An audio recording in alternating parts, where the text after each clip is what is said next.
This is Trollyed Radio live from Egg Club London, and it's our absolute pleasure to welcome Danny Rampling, a bit of a legend, it has to be said. How are you, Danny? I'm great. Pleasure to be here. Brilliant, thank you. You just played your set downstairs. How did it go? Rocking. Brilliant. Totally rocking. Yeah.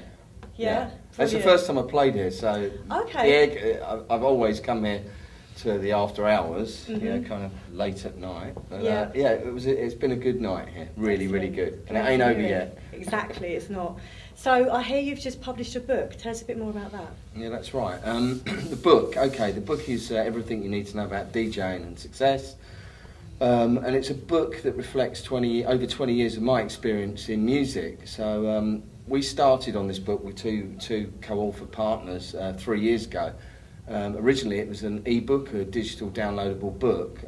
We spent 6 months writing it and compiling information, put it up online, and it went out across the world for over a year, and then a publishing agent saw it and he said, I really like this book that you've put out, and I think that we could get this published hard copy. And he introduced us to Aurum Press, and they've given us a deal and they've published the book. So we spent another year updating the book, adding new content. We produced a 4-hour DVD with the book, where I'm interviewing people like Pete Tong, Joey Negro, David Morales, Simon Dunmore from Defected, Mark Marot, who managed Paul Oakenfold and U2, Tim Deluxe and Matt Playford. There's a host of talent there. Danny Newman, who runs the SW4 Festival, all sharing their experience. So we've gone for as much value as what we can possibly produce there in over 300 pages plus this DVD.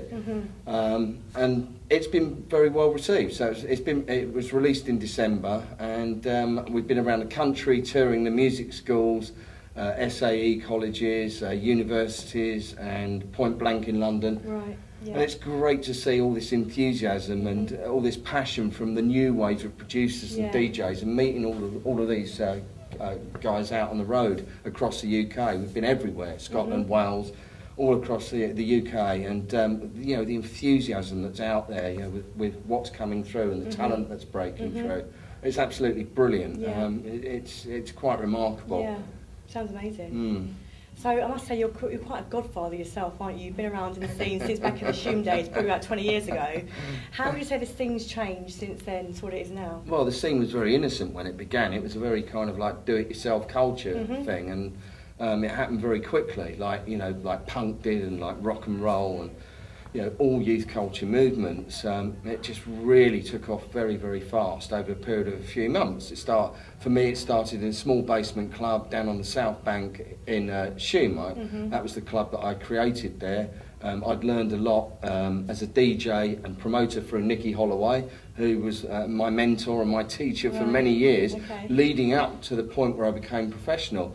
But how has the club scene changed? Well, it's changed dramatically, because obviously, you've got DJs now filling stadiums, getting paid hundreds of thousands of pounds, and endorsements and sponsorship rights, and just, the whole passion across the whole of the world for dance music is incredible. And I think here in London, it's gone through waves, and just over the last two years or so, there was a dip a couple of years ago, but now there's a lot of passion again, and clubs are busy.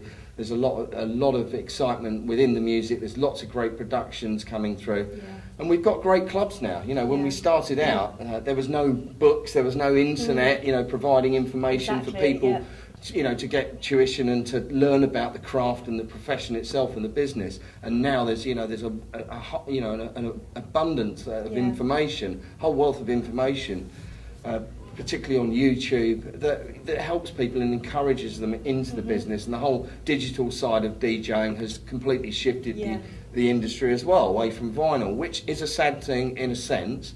But then on the other hand, it's about progress. Technology, and technology has really, I think it's expanded the whole industry worldwide, the way music is transferred so rapidly as well. And that's a good thing for producers, artists, DJs, anyone who's involved with the business itself.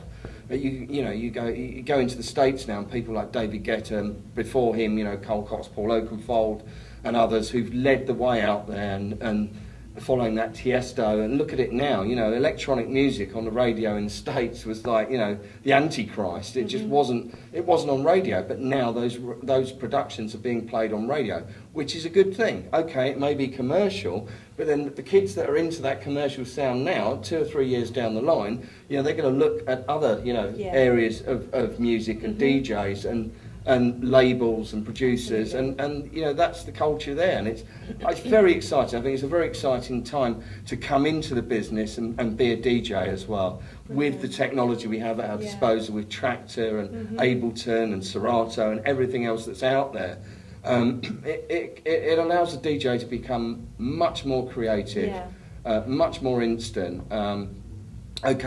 There's an argument with that as well about it takes the skill out of vinyl. Well, you know, most DJs have learned on vinyl. They've cut the mustard with vinyl. They've earned their stripes and CDs, and now, you know, it's about digital DJing. You know, like it or not, that's the way forward, and it's completely revolutionising the way we play music. Yeah. So overall, I really feel it is an exciting time for dance music. Yeah, absolutely. And there's a lot more opportunity within dance music now as well. You know. There was when it began, and people made their own breaks, and a whole industry was born there, and it boomed, and it's gone through the motions. And now, you know, you can, a DJ can put out 4 or 5 productions and become top of the list just through those productions. It's very important for DJs to produce music more so than ever. Yeah. But the opportunities are far greater now than what they were, 20, 25 years ago. Yeah. And now the role of the DJ is very respected. You know, it's up there with being a footballer or a musician or a photographer. When I started, you know, DJing was like frowned upon. It was like, well, what do DJs do? They're either on the radio or they're playing in some commercial club or they're doing weddings. You know, it wasn't a respected profession the way it is now, which is great. You know, because we've worked at this over years and years and years. Evolved. Yeah. So what's coming up for you, Danny, in the next few months in terms of gigs and events? Are you going to Ibiza at all, or? I don't know about that. No? You're going to give it a miss this year? I doubt that. No. I'm sure I'll be going to Ibiza at some point. Can't keep away from the place. I've just been in Durban in South Africa, Brilliant. Doha in the Middle East and Dubai, Berlin last weekend, and here we are in London tonight, here on Royal Wedding Day. It's been a great day in London. You know, love is in the air. Weekend, absolutely. Yeah, love is in the air. You know, 2 happy people. It really is. Well, Danny, thanks ever so much for your time and talking to us this evening. Enjoy the rest of the night and the weekend. You're more than welcome. Thank you very much. You enjoy the rest of the weekend. Thank you, Danny. There you go. One take. One take, go through